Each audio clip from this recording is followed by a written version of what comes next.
Good morning.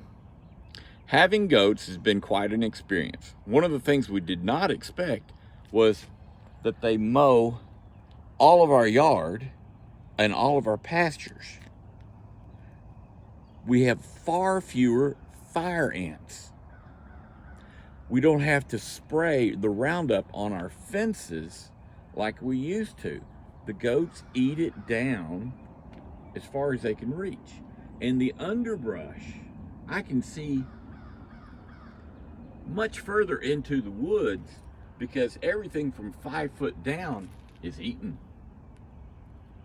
No mowing, no weed whacking, very little fire ants. Pretty good.